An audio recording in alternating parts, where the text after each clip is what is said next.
guys, welcome to saara'sstyle. இன்னைக்கு நம்ம இந்த வீடியோல என்ன பார்க்க போறோம்னா ஒரு சூப்பரான சிக்கன் குழம்பு, ஒரு சிக்கன் பெப்பர் ஃப்ரையும் தான் பார்க்க போறோம். வாங்க வீடியோக்குள்ள போலாம்.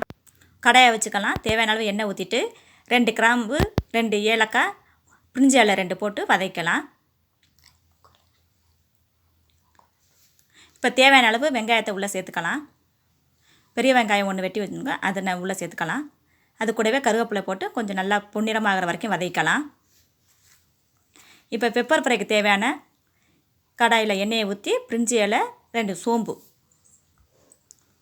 பொரியட்டும்.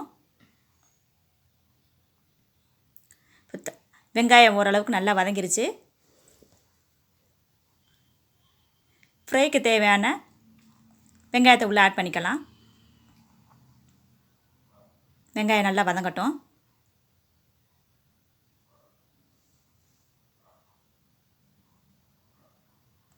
இப்போ குழம்புக்கு தேவையான 2 ஸ்பூன் அளவுக்கு இஞ்சி பூண்டு பேஸ்ட் உள்ளே சேர்த்துக்கலாம். பச்சை வாசனை போகிற வரைக்கும் நல்லா வதக்கலாம். அதை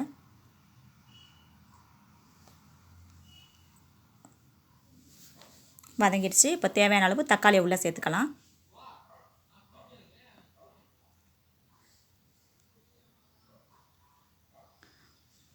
கொஞ்சம் மஞ்சத்தூள் உப்பு போட்டு நல்லா வதக்கலாம்.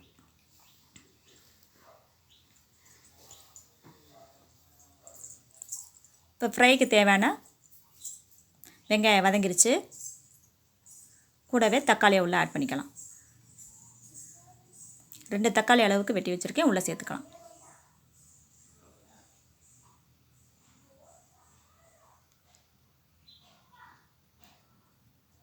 நல்லா வதங்கட்டும்.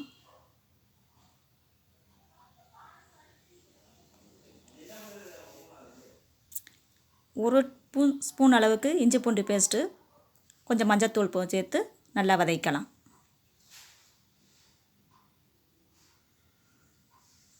குழம்புக்கு தேவையான இது நல்லா வதங்கிருச்சு. இப்போ சிக்கனை உள்ளே ஆட் பண்ணிக்கலாம்.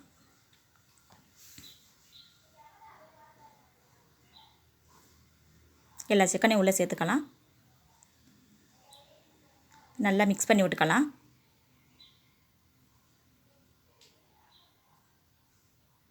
தண்ணி சேர்க்க தேவையில்லை, அப்படியே இருக்கட்டும்.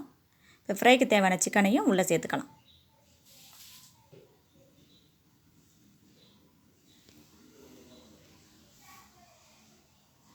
எல்லாம் மிக்ஸ் ஆகிற அளவுக்கு கொஞ்சம் கல் உப்பு போட்டு நம்ம பிரட்டி விட்டுக்கலாம். சிக்கன் ஓரளவு நல்லா வெந்து வந்திருக்கு. இப்போ தேவையான மசாலாவை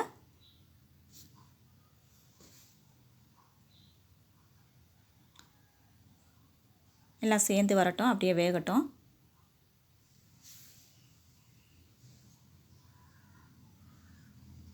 ஒரு மூடி போட்டு ஒரு 10 நிமிஷம் இருக்கட்டும். சிக்கன் ஓரளவு வெந்துருச்சு.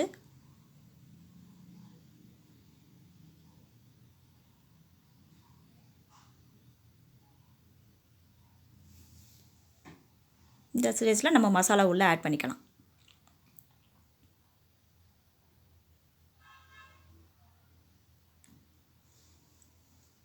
கரம் மசாலா 1/2 டீஸ்பூன் உள்ளே சேர்த்துக்கலாம். அது கூடவே மல்லித்தூள் 2 ஸ்பூன், மிளகாத்தூள் கொஞ்சம் சேர்த்துக்கலாம். இப்போ தேவையான அளவு தண்ணியை ஊற்றி அப்படியே வேகட்டும்.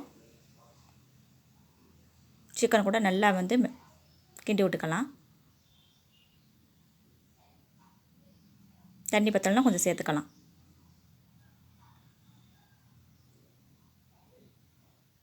அப்படியே மூடி போட்டு ஒரு 5 நிமிஷம் கொதிக்கட்டும்.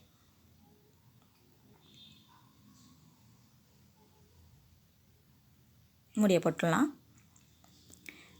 இப்போ கிரேவியை திறந்து தேவையான 1 ஸ்பூன் அளவுக்கு ஜீரகம், 1 ஸ்பூன் அளவுக்கு மிளகு பவுட்ரு பண்ணிக்கலாம். குழம்புக்கு தேவையான தேங்காயை அரைச்சிக்கலாம். தேங்காய் கூட 1 ஸ்பூன் அளவு சோம்பு, கசகசா 1/4 டீஸ்பூன், முந்திரி ஒரு 6 முந்திரி எல்லாத்தையும் சேர்த்து நல்லா ஃபைன் பேஸ்ட்டாக அரைச்சிக்கலாம். குழம்பு நல்லா கொதிச்சுக்கிட்டு இருக்கு. சிக்கனும் நல்லா வெந்துருச்சு. இப்போ பேஸ்ட்டை உள்ளே சேர்த்துக்கலாம்.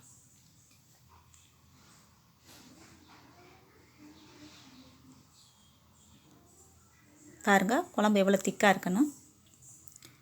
இப்போ ஃப்ரைக்கு தேவையானதை உள்ளே ஆட் பண்ணிக்கலாம். சிக்கன் வெந்திருக்கு. 1 ஸ்பூன் அளவுக்கு மிளகாய்த்தூள், மல்லித்தூள் 1.5 ஸ்பூன் போதும். நல்லா மிக்ஸ் ஆகிற அளவுக்கு கிண்டி விட்டுக்கலாம். தண்ணி தேக்க தேவையில்லை. இப்போ பவுட்ரு பண்ணி வச்சுக்க ஜீரகம் பெப்பர் பொடியை உள்ளே ஆட் பண்ணிக்கலாம். நல்லா அந்த அளவுக்கு எண்ணெய் பிரிஞ்சு வரணும், அது வரைக்கும் நம்ம வெயிட் பண்ணணும். பாருங்கள் எவ்வளோ சூப்பராக இருக்கணும். சிக்கன் குழம்பு நல்லா ரெடி ஆகிடுச்சு. மல்லித்தலை இருந்துன்னா இறக்கும் போது நம்ம போட்டுக்கலாம். இப்போ நான் சேர்க்கலை, கருவேப்பிலை, பச்சை கருவேப்பிலை உள்ளே சேர்த்துருக்கேன். நல்லா வாசனையாக இருக்குது பாருங்கள். சிக்கன் கறி பாருங்கள்.